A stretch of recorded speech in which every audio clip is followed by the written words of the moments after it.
वैदिक संस्कृति में सुगंधों का गूढ़ विज्ञान एक अत्यंत महत्वपूर्ण विषय है जो आध्यात्मिक, मानसिक और शारीरिक स्तरों पर गहरा प्रभाव डालता है। प्राचीन ऋषियों और मुनियों ने सुगंधों के प्रभाव को बहुत पहले ही पहचान लिया था और उन्हें अपने दैनिक जीवन, धार्मिक अनुष्ठानों और चिकित्सा पद्धतियों में सम्मिलित किया था। जब हम वेदों और उपनिषदों का अध्ययन करते हैं तो हमें पता चलता है कि सुगंध न केवल इंद्रियों को प्रसन्न करने का साधन थी, बल्कि यह मानसिक चेतना को जागृत करने, ऊर्जा केंद्रों, चक्रों को सक्रिय करने और ईश्वरीय चेतना से जुड़ने का एक माध्यम भी थी। मंदिरों में अगरबत्ती, धूप और हवन सामग्री जलाने की परंपरा केवल एक धार्मिक अनुष्ठान मात्र नहीं है, बल्कि इसके पीछे एक वैज्ञानिक दृष्टिकोण भी है।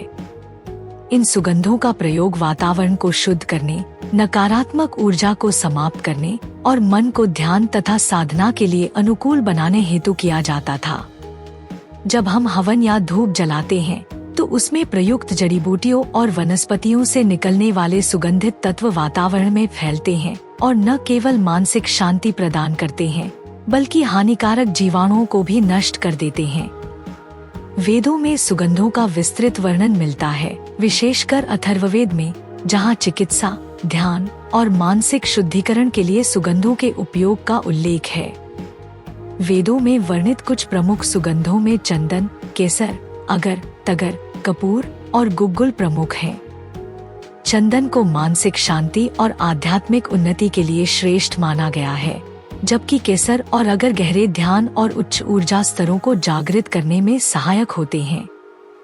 धूप और हवन सामग्री में प्रयुक्त होने वाली जड़ी बूटियां जैसे गुग्गुल, लोबान और नागरमोथा का उपयोग वातावरण को शुद्ध करने और मानसिक स्पष्टता प्राप्त करने के लिए किया जाता था। वैज्ञानिक दृष्टिकोण से देखें तो इन प्राकृतिक सुगंधों में ऐसे तत्व पाए जाते हैं जो दिमाग की तरंगों, ब्रेन वेव्स को संतुलित कर सकते हैं और व्यक्ति को गहरे ध्यान की अवस्था में प्रवेश करने में सहायता करते हैं।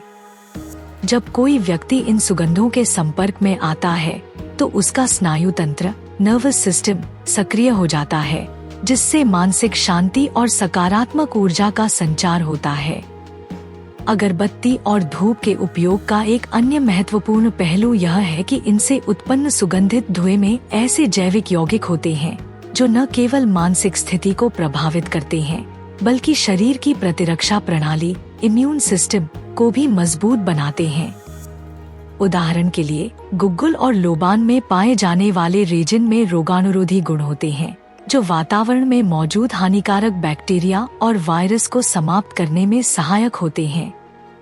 आधुनिक विज्ञान भी इस तथ्य को स्वीकार करता है कि सुगंधों का प्रभाव हमारे मस्तिष्क के लिम्बिक सिस्टम पर पड़ता है, जो हमारी भावनाओं, यादों और ध्यान की गहराई को नियंत्रित करता है। इसीलिए ध्यान और योग साधना में सुगंधों का विशेष रूप से प्रयोग किया जाता है, ताकि साधक की मानसिक स्थिति को उच्च स्तर पर पहुंचाया जा सके। हवन, जो कि वेदों में वर्णित सबसे प्राचीन अग्निहोत्र विधि है, उसमें प्रयुक्त सामग्री के वैज्ञानिक प्रभावों को समझना आवश्यक है।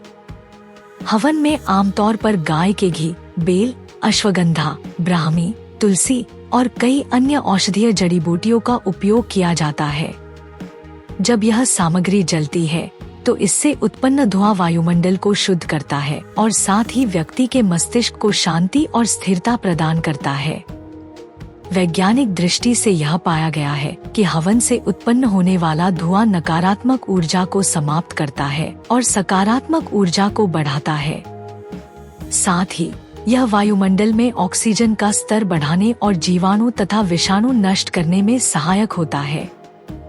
हवन सामग्री में प्रयुक्त जड़ी बूटियां सीधे तौर पर तंत्रिका तंत्र, नर्वस सिस्टम को शांत करने और तनाव को कम करने में सहायक होती हैं। आयुर्वेद में भी सुगंधों का विशेष महत्व है। आयुर्वेदिक चिकित्सा पद्धति में सुगंधों को पंचमहाभूतों, पृथ्वी, जल, अग्नि, वायु, आकाश के संतुलन के लिए प्रयोग किया जाता है। उदाहरण के लिए, वात दोष को संतुलित करने के लिए तैलीय और गर्म सुगंधों का उपयोग किया जाता है, जैसे चंदन और गुलाब। पित्त दोष को शांत करने के लिए ठंडी और मधुर सुगंधों का प्रयोग किया जाता है, जैसे केवड़ा और चमेली। वहीं कफ दोष को संतुलित करने के लिए तिक्त और तीव्र सुगंधों का उपयोग किया जाता है, जैसे कपूर और तेजपत्ता। सुगंधों के ये गुण व्यक्ति के मानसिक और शारीरिक स्वास्थ्य को संतुलित करने में महत्वपूर्ण भूमिका निभाते हैं। आधुनिक विज्ञान ने भी इस बात को सिद्ध किया है कि सुगंध चिकित्सा के माध्यम से मानसिक तनाव को कम किया जा सकता है, नींद की गुणवत्ता में सुधार किया जा सकता है और एकाग्रता बढ़ाई जा सकती है। यदि हम मंदिरों में उपयोग होने वाली सुगंधों की बात करें तो उनका प्रभाव केवल धार्मिक नहीं बल्कि वैज्ञानिक भी है।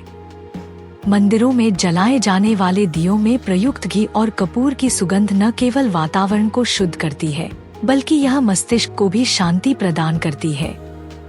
यदि आपने कभी किसी प्राचीन मंदिर में प्रवेश किया हो तो आपको वहां एक विशेष प्रकार की सुगंध महसूस होती होगी। यह सुगंध विभिन्न हवन सामग्रियों, अगरबत्ती, धूप और मंदिर के शुद्ध वातावरण से उत्पन्न होती है, जो व्यक्ति के मन में आध्यात्मिकता की अनुभूति कराती है। इसीलिए प्राचीन ऋषि मुनियों ने मंदिरों में सुगंधों के उपयोग को अनिवार्य बनाया था, ताकि वहां आने वाले प्रत्येक व्यक्ति के चित्त को तुरंत शुद्ध किया जा सके और वह ध्यान एवं पूजा में एकाग्र हो सके। निष्कर्षतः वैदिक विज्ञान में सुगंधों का एक महत्वपूर्ण स्थान है और यह केवल आध्यात्मिकता से जुड़ा विषय नहीं है बल्कि इसके पीछे गहरी वैज्ञानिक और चिकित्सीय अवधारणाएं भी हैं। प्राचीन ऋषियों और वैदिक ग्रंथों में वर्णित अगरबत्ती, धूप, हवन और आयुर्वेदिक इत्र का प्रयोग मानसिक, शारीरिक और आध्यात्मिक उन्नति के लिए किया जाता था। आधुनिक विज्ञान भी अब धीरे धीरे इन प्राचीन विधियों के प्रभावों को मान्यता दे रहा है और अरोमाथेरेपी, धूप चिकित्सा तथा प्राकृतिक सुगंधों के प्रयोग को बढ़ावा दे रहा है।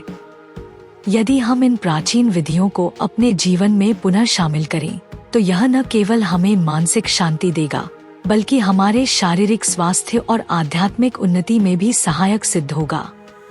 अगर हम वैदिक परंपराओं का सम्मान करते हुए इस प्राचीन ज्ञान को फिर से अपने जीवन में शामिल करें तो हम अपने मानसिक स्वास्थ्य, ऊर्जा स्तर और ध्यान शक्ति को कई गुना बढ़ा सकते हैं। मंदिरों में सुगंधों का प्रयोग केवल आस्था का विषय नहीं था बल्कि यह एक गूढ़ विज्ञान है जिसे आधुनिक विज्ञान भी धीरे धीरे स्वीकार कर रहा है। यही कारण है कि आज इंसेंस थेरेपी, फ्रेग्रेंस हीलिंग और साउंड सेंट थेरेपी पर गहन शोध हो रही हैं। आज समय आ गया है कि हम अपनी संस्कृति की इस छिपी हुई विरासत को पुनः अपनाएं और इसका वैज्ञानिक दृष्टिकोण से विश्लेषण करें। मंदिरों में जलने वाली धूप, अगरबत्ती और हवन सामग्री केवल आध्यात्मिक जागरूकता का माध्यम नहीं बल्कि एक शक्तिशाली ऊर्जा संतुलन तकनीक है जो मानव चेतना को उच्चतम स्तर तक ले जा सकती है। अब आपको क्या लगता है? क्या आप मंदिरों में जलाए जाने वाले धूप, हवन और सुगंधों को केवल धार्मिक परंपरा मानते थे या अब इसके पीछे के गहरे विज्ञान को भी समझ पाएं? कमेंट करें और इस वीडियो को दूसरों तक जरूर पहुंचाएं ताकि प्राचीन ज्ञान आधुनिक जीवन में फिर से स्थापित हो सके। मुझे अल्फाटब क्यों पसंद है? अल्फाटब छोटे बच्चों को कम उम्र में ही सनातन मूल्यों, ज्ञान और शब्दावली से परिचित कराने के दिलचस्प तरीके प्रदान करता है। अल्फाटब बच्चों की शिक्षा के लिए एक अनूठी अवधारणा के साथ एक शब्दावली किट भी है। यह स्कूलों में भी एक बेहतरीन किट के रूप में काम कर सकता है। माता पिता अल्फाटब मोबाइल ऐप का उपयोग करके बहुत सारे टब शीट और टब कार्ड बना सकते हैं और अल्फाटब का उपयोग करके मजेदार गेम के माध्यम से अपने बच्चों के साथ जुड़ सकते हैं। मैंने अल्फाटब ऐप का उपयोग किया है और वीडियो में दिखाए अनुसार टब कार्ड बनाए हैं।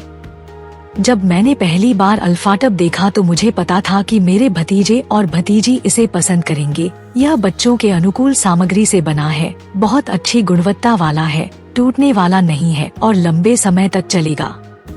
मेरे प्रोमो कोड सनातन से 20% छूट प्राप्त करें। लिंक विवरण में है। यह हमारा सौभाग्य है कि हम अपने सनातन धर्म के ऐसे अद्भुत ज्ञान को फैलाने में सक्षम हैं। हम चाहते हैं कि आप अधिक से अधिक लोगों तक पहुंचने में आपकी मदद करें ताकि वे हमारे धर्म के बारे में जान सकें। हमारा आपसे अनुरोध है कि हमारे वीडियो को अधिक से अधिक लोगों तक साझा करें। कृपया हमारे अन्य वीडियो देखें। सनातन इतिहास के अधिक वीडियो के लिए सनातन संसार आई की सदस्यता लें।